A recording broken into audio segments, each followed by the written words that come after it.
Welcome, Lumineers and fans of the happiest card game on earth. My name's John T. You've just been putting the inkwell alongside 7 Dwarfs. There were quite a few reveals over the last 24 hours, so much so that we're going to split everything into two. As we all know, everything in the world can be categorized as one of two things, either a 7 Dwarf or not. And today we're going to look at the 7 Dwarfs and Snow White as well. These were all shared through the day from various Disney parks, blogs and news websites, which I think is fantastic. It's great to see Lorcana embracing those and perhaps even bringing in a new audience for the game. Not only that, all 7 of them are in amber along with Snow White, and all of the dwarf art is done by Kendall Hale and makes up a huge montage when all of them are linked together, which I'll show you a little later. So because of that, whilst we did have lots of other reveals as well, I felt that it was worth just talking about these in their own little bubble because they were revealed together, they clearly go together, and mechanically they have a lot of synergy as well. So first up we have a 2-costed uninkable 1/2 for 1 lore in Snow White, Unexpected House Guest,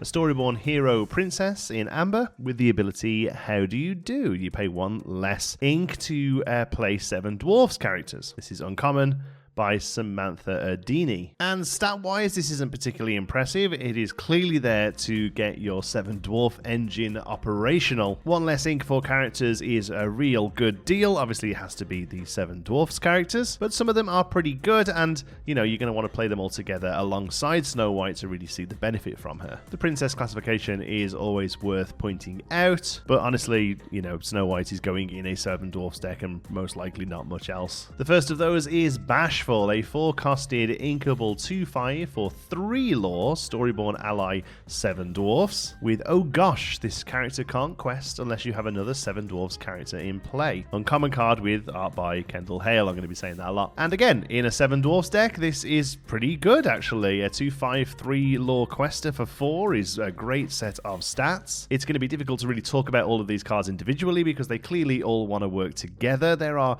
1 or 2 that you could perhaps play outside of the Dwarfs package, I think. But for the most part, this is a package deal. But in Dwarfs, this is actually going to be one of your key questers. 3 lore is fantastic on a 4-costed body, and whilst he does need another dwarf out, you know, stat-wise, he's actually going to really hold up questing quite well, I think. Next up is a 4-costed inkable 3/4 for 1 lore in amber, Grumpy Bad Tempered, storyborn ally 7 Dwarfs with the ability There's Trouble A-Brewing. Your other 7 dwarf characters get +1 strength. Common here by Kendall Hale, and this one's fine, I guess. Obviously goes into the 7 dwarfs because you're going to want them to be triggering off all of them, but honestly, +1 strength can sometimes help. I do think that these dwarves are actually going to be a little bit more aggressive than perhaps people might have thought. A lot of their abilities are all about bumping up their strength, so they're going to be wanting to challenge in to really see the benefit of that. But moving on, a 5-costed inkable 3/5 for 2 lore, Happy Good Natured, storyborn ally 7 dwarfs with support. Common here with art by, let's all hear it, Kendall Hale. This is one of the 2 I think that could see play outside of the dwarfs package. Pretty decent statted card, 5 cost 3/5 for 2 with support. He's just solid, giving 3 strength to do something else when it quests, which is going to be able to do relatively comfortably. He is actually quite strong. We're obviously seeing a lot of support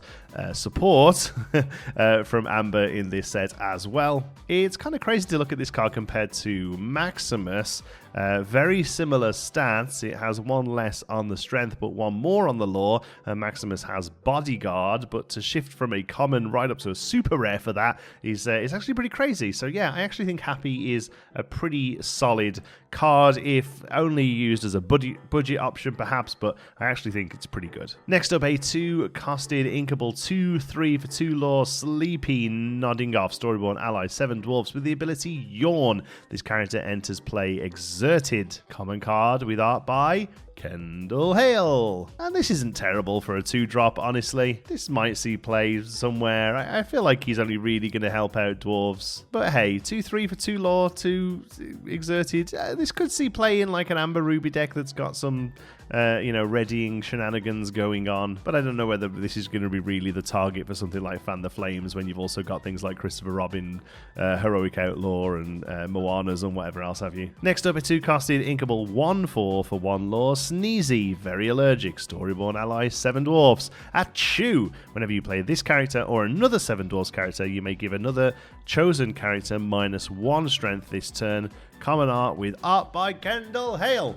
This is okay. It's probably one of the weaker ones, honestly. I just don't really find the lowering of an opponent's strength, a combat trick, particularly strong. A lot of the cards that do it in set 1 don't see particularly much play, but you know, as we'll talk about in a moment, is a dwarf, and maybe that's enough. 3-costed Inkable 2/2 for 1 Lord, Dopey, always playful, Storyborn ally 7 dwarfs, odd 1 out. When this character is banished, your other 7 dwarf characters get +2 strength until the start of your next turn. Uncommon card with art by Kendall Hale. And obviously in 7 dwarfs, this could be pretty good. If you have a way to banish it yourself, especially, this is going to be really quite strong. It buffs up your other dwarfs until the start of your next turn. Is great text in this game because it means you can use it offensively or defensively. It means you're going to be able to really bump them up to clear up their board, or really bump them up and then quest with them and make it much more difficult for them to crack back. So yeah, I actually think Dopey is pretty solid. Only within dwarfs, obviously, but within dwarfs, he's one of the better ones. And last but by no means least, a 3-costed Inkable 2/3 for 2 Lord, Doc, leader of the 7 dwarfs, Storyborn ally 7 dwarfs. Man, I'm getting so bad deja vu. Share and share alike. Whenever this character quests, you can pay 1 less for the next character you play this turn. Uncommon card with art by Kendall Hale. This guy is great and most likely we'll see play in Amber decks. It is basically a lantern on a body, and not a terrible body for 3. I can 100% see this seeing play in Amber builds, and obviously fits really nicely with the other dwarfs too, but definitely him, Happy and Sleepy, I can really see all of those seeing play in Amber builds because they don't really care about dwarves so much. They just have pretty decent abilities on them, especially at such low rarity. So that's the thing I'm most surprised about here. I really expected 1 or 2 of these. I kind of guessed that Dopey and Doc would maybe be a higher rarity with a slightly more impactful ability. If we look to Amethyst's deal with Merlin and Mim, obviously a very similar kind of setup, lots of cards in that color that care about each other. But some of them are obviously more impactful than others because of their rarity and therefore the abilities that they have on them. Here, all of these are commons and uncommons, and I think most of these were going to appear in the starter deck. Perhaps all of them will appear in the starter deck, and that kind of explains why the rarity is a little lower, and perhaps the power level is a little lower as well. There is a space for another Snow White in between Snow White and Sneezy, card number 23, so I'd be very surprised if that's a Floodborn Sneezy, and I pretty much guarantee that it's going to be a Floodborn Snow White, or Dreamborn I guess, but I'm going to guess Floodborn. And originally I was going to guess that she would buff up the dwarfs, maybe give all of the dwarf +1 lore, or maybe gain +1 lore herself for all of the dwarves that are available. But I'm actually not sure that's what we're going to see now, because for the most part the dwarfs package is relatively low powered. I think it might be quite fun to play with all of them, but honestly I don't really see them being any sort of meta sit. But who knows, I might be wrong. Maybe all of these working together will really sort of pop off. But I feel like this is more of a thematic deck that lets you do lots of stuff and play cool cards, as opposed to something that's really going to close out games more often than not. And I think that doesn't really jar well with the idea of a Floodborn Snow White who just comes down and quests out for loads, or makes all of these cards a lot stronger. Perhaps instead we might see a Snow White that leans more into the princess archetype, and we see something a little bit more like a Rapunzel, where she comes down and heals everything for 1 or something like that. But who knows, hopefully we won't have to wait long to see.